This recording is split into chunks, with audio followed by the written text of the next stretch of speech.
कहानी की शुरुआत में हम देखते हैं कि धरती पर थोड़ा डर का माहौल था। सारे देशों ने अपने बीच मौजूद सारे गिले शिकवे भुला दिए और मिलकर ESD यानी अर्थ स्पेस डिफेंस सिस्टम बनाया। दरअसल आज से 20 साल पहले एक बहुत बड़ा एलियन हमला हुआ था जिसमें इंसानों ने एलियंस को हरा दिया था। जो एलियन जहाज धरती पर गिर गया था उसके पार्ट से लोगों ने एलियन टेक्नोलॉजी को समझा और फिर उसका तोड़ भी निकाला। ESD ने अमेरिका की खुफिया लोकेशन एरिया 51 में अपने हेडक्वार्टर्स बनाए। एलियन टेक की मदद से इंसानों ने भी अपनी उड़न तश्तरियां बना ली जिसके जरिए अब चांद और कुछ बाहरी प्लैनेट्स पर भी बेस बना लिए गए। लेकिन धरती के लोगों को ये नहीं पता था कि कुछ एलियंस अभी भी धरती पर नजर रखे हुए हैं। पुराने प्रेसिडेंट विटमोर को लगातार इस बारे में सपने आते रहे। उनके सपनों में एक अजीब सी गोल आकार चीज दिखती।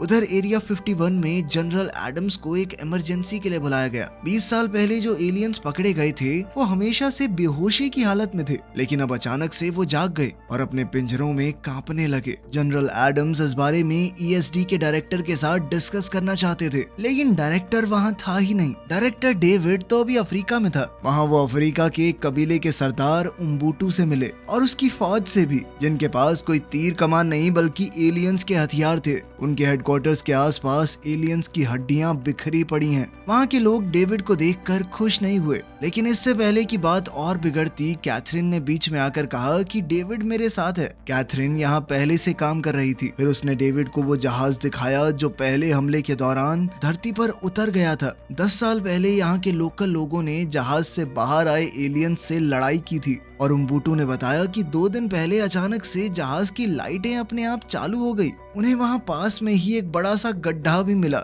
जिससे पता चला कि एलियंस धरती के अंदर तक ड्रिल करना चाहते थे ताकि पूरा प्लैनेट ही तबाह हो जाए। लेकिन जैसे ही मदरशिप को उड़ा दिया गया तो वो अचानक रुक गए। जब सभी लोग जहाज के अंदर गए तो उन्होंने देखा कि कंप्यूटर एक सिग्नल भेज रहा है जो डेविड ने पहचान लिया कि ये तो मदद मांगने का संकेत है, जिसका मतलब है कि ये जहाज खुद ब खुद बाकी एलियंस से मदद मांग रहा है कि आ जाओ धरती पर हमला करने। और खतरनाक बात ये थी कि किसी ने इस सिग्नल का जवाब भी दे दिया था। इसी दौरान जनरल एडम्स को खबर मिली कि एक दूसरे प्लैनेट पर बना हुआ बेस पूरी तरह से तबाह हो गया है। इस खबर से सभी लोग रेड अलर्ट पर आ गए। अफ्रीका में डेविड को इमरजेंसी की खबर मिली, लेकिन कैथरीन अभी भी उन गोल ड्राइंग्स को समझने की कोशिश कर रही थी। अम्बुटू को भी पुराने प्रेसिडेंट की ही तरह वो गोल सी चीज बार बार सपने में आ रही थी। सब लोग समझने की कोशिश कर रहे थे कि आखिर ये है क्या। उधर चांद पर मौजूद बेस पर लोग काफी घबरा गए जब अचानक से उनके आसपास का वातावरण बहुत अजीब सा हो गया। अचानक न जाने कहां से वहां एक गोल आकार मशीन आ गई जो बिल्कुल वैसी थी जैसा अम्बुटू ने सपने में देखा था। उन्होंने प्रेसिडेंट और डेविड को सिग्नल भेजा। डेविड समझ गया कि ये जरूर एक स्पेसशिप है। प्रेसिडेंट लैनफोर्ड ने कहा कि हमें पहले हमला करना चाहिए, लेकिन डेविड ने कहा कि ये पहले वाले एलियंस जैसे नहीं लगते। हो सकता है कि ये दूसरी तरह के एलियन हो और अच्छी नीयत से यहाँ आए हों। लैनफोर्ड ने कहा कि इस बात पर हमें वोट गिरवाना चाहिए और वोट का नतीजा हमला करने के हक में आया। ऑर्डर मिलते ही कमांडर जियांग ने चांद पर मौजूद एक बहुत बड़े हथियार को एक्टिवेट कर दिया और उस उड़न तश्तरी को आसानी से गिरा दिया। डेविड ने कहा कि चलो गिरा तो दिया ही है इसे,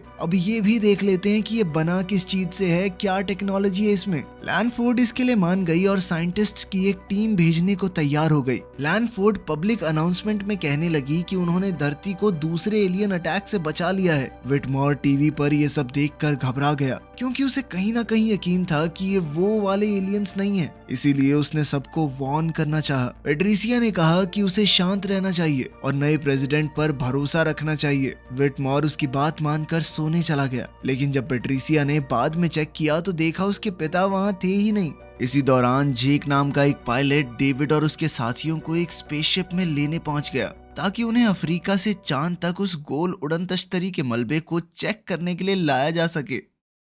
जहाज के टूटे हुए मलबे में काफी खोजबीन करने के बाद उन्हें एक हिस्सा मिला जो बिल्कुल सही था और जेक उसे उठाने की तैयारी करने लगा। उधर जमीन पर अमेरिका में खुशियां मनाई जा रही थी, पहले युद्ध की जीत की याद में। लेकिन तभी विटमॉर लैंडफोर्ड की स्पीच के बीच में आकर सबको चेतावनी देने लगा। तभी अचानक उसे बहुत तेज दर्द हुआ और वो फटाक से गिर गया। उम्बुटू के साथ भी इस वक्त ऐसा ही हो रहा था। चांद पर लोग बिल्कुल भौचक्के रह गए जब अचानक से एक नई एलियन मदरशिप आई और चांद की जमीन की तरफ बढ़ने लगी। स्पेसशिप की जांच कर रहे लोग जल्द से जल्द जहाज में वापस घुसे, क्योंकि मदरशिप के आने से वो पूरी जगह बुरी तरह हिलने लगी थी। जेक और डेविड बाल बाल बचे और सही मौके पर शिप में पहुंच गए। जेक ने जहाज की कमान संभाली और उसका दोस्त चार्ली रोबोटिक आर्म्स की मदद से उनके खोजे हुए उस टुकड़े को उठाने की कोशिश करने लगा। काफी कोशिशों के बाद बात बन भी गई, लेकिन जाते वक्त उन्हें पता चला कि मदरशिप का अपना ग्रेविटी फील्ड है जो उन्हें जहाज की तरफ खींच रहा है। जियांग ने तभी अपने एक पायलट से कहकर वो बड़े वाला हथियार एक्टिवेट करवाया, लेकिन मदरशिप पर उसका कोई असर नहीं हुआ। साथ ही मदरशिप ने पलटकर वार किया और उस हथियार को उड़ा दिया। जियांग ने सब लोगों से जल्द पूरे बेस को खाली करने को कहा, लेकिन तब तक मदरशिप ने बेस के साथ साथ चांद के बहुत बड़े हिस्से को उड़ा दिया। ईएसडी ने अपना ऑर्बिटल डिफेंस सिस्टम एक्टिवेट किया, लेकिन ये मदरशिप पहले वाली से काफी ज्यादा ताकतवर थी। उसने अपने रास्ते में आने वाली हर एक चीज को उड़ा दिया और पृथ्वी में घुसने लगी। इसकी वजह से कई शहर तबाह होने लगे, लोग और बिल्डिंग्स हवा में उड़ने लगी। डेविड ने हिसाब लगाया कि ये जहाज तो समुद्र में घुसना चाह रहा है। शायद इन्होंने पता लगा लिया है कि वहां से धरती के बीच तक खोदना काफी आसान होगा, क्योंकि समुद्र तो पहले ही काफी नीचे है। उधर जेक जैसे तैसे गिरती हुई बिल्डिंग्स और खतरनाक मलबे से जहाज को बचाते हुए उड़ा रहा था। लैंडफोर्ड ने ऑर्डर दिया कि समुद्र के पास वाले सभी शहरों से लोगों को बाहर निकालो, लेकिन कुछ बोट्स तक वो मैसेज टाइम पर नहीं पहुंच पाया।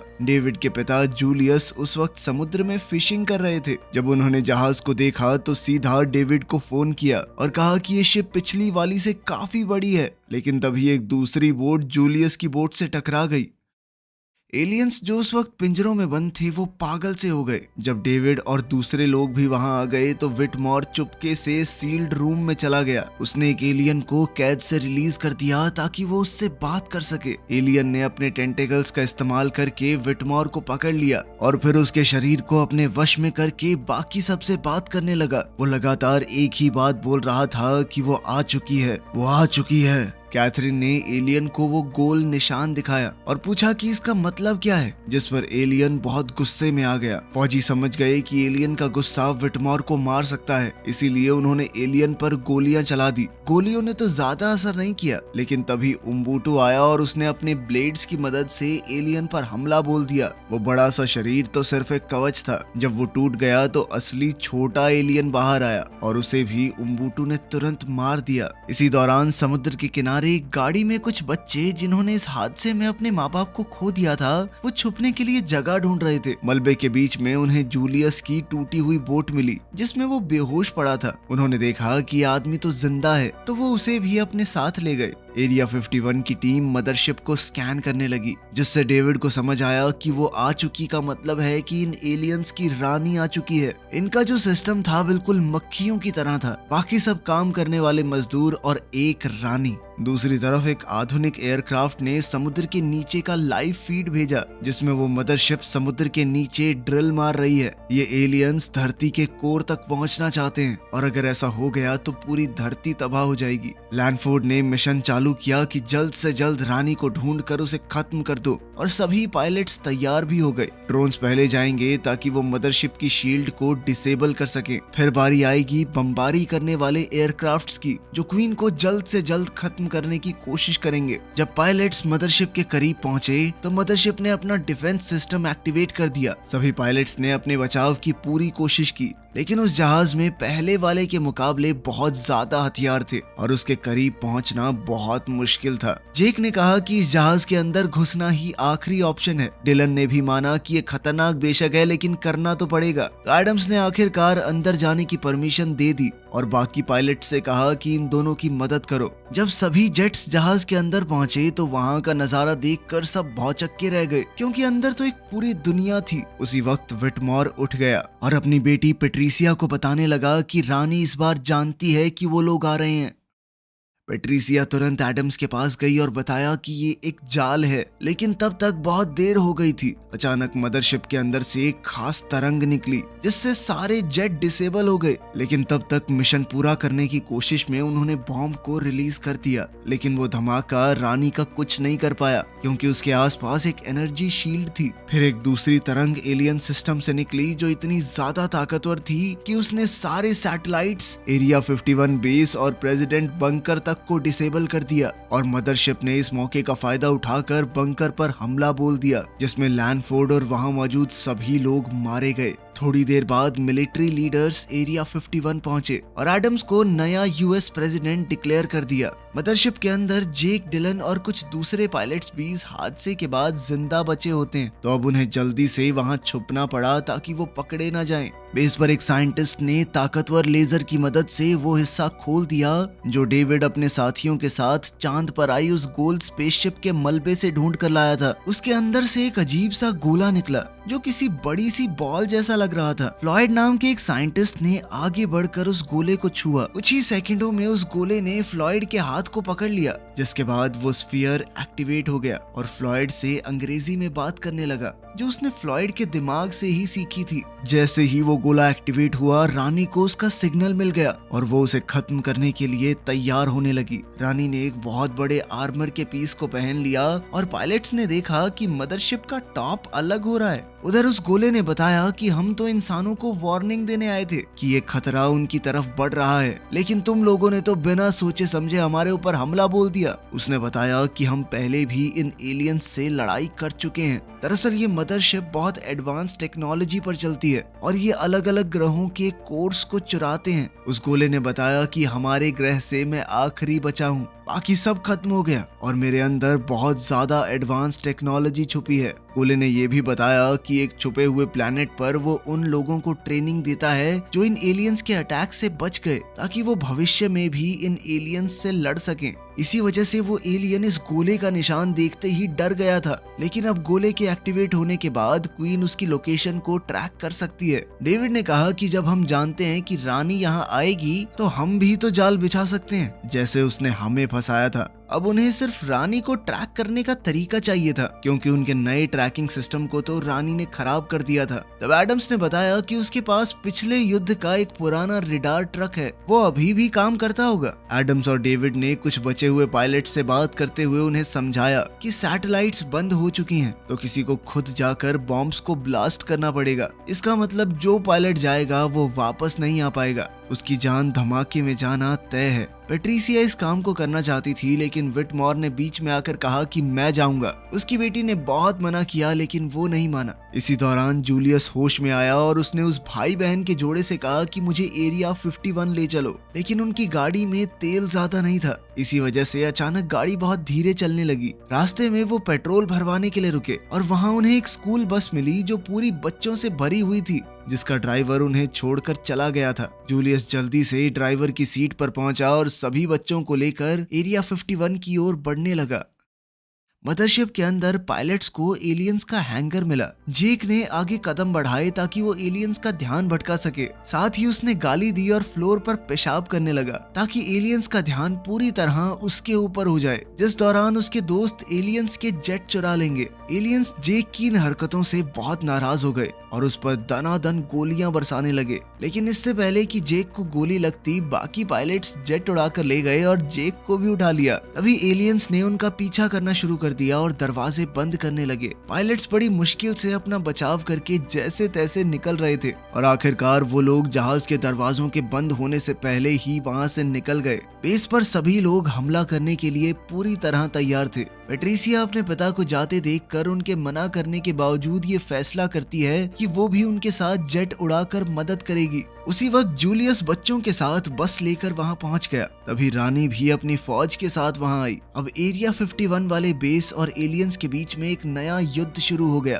दोनों तरफ से जबरदस्त फायरिंग हो रही थी। डेविड ने उस गोले जैसा ही नकली सिग्नल बना दिया था ताकि रानी इस नकली सिग्नल का पीछा करे, और वो इस जाल में फंस भी गई। पैट्रिसिया अपने जेट से अपने पिता के पास पहुंची और उन्हें एक आखिरी बार अलविदा कहा, क्योंकि इस मिशन में उनकी जान जाना तो तय है। विटमोर ने जल्दी से रानी के जहाज में जाकर बॉम्ब्स को ब्लास्ट कर दिया। एक बार के लिए तो सबको लगा कि उन्होंने ये जंग जीत ली, लेकिन अगर रानी मर भी गई तो बाकी एलियंस अभी भी लड़ रहे थे। उन्होंने बेस पर मौजूद सबसे बड़े हथियार को भी उड़ा दिया। धुएं के बाद पता चला कि रानी अभी भी जिंदा है, क्योंकि उसने अपनी एनर्जी शील्ड से खुद को बचा लिया था। उस वक्त जमीन पर मौजूद सारे फौजी बेस में वापस आ गए ताकि उस गोले को एलियंस से बचाया जा सके। दूसरी तरफ से पायलट्स ने क्वीन पर लगातार हमले करने शुरू कर दिए, लेकिन कोई भी हमला उसकी शील्ड का कुछ नहीं बिगाड़ पाया। तब पेट्रिसिया ने नोटिस किया कि जब रानी हमला करती है तो कुछ सेकंडों के लिए वो अपनी शील्ड को हटा देती है। पेट्रिसिया ने इसी मौके का फायदा उठाकर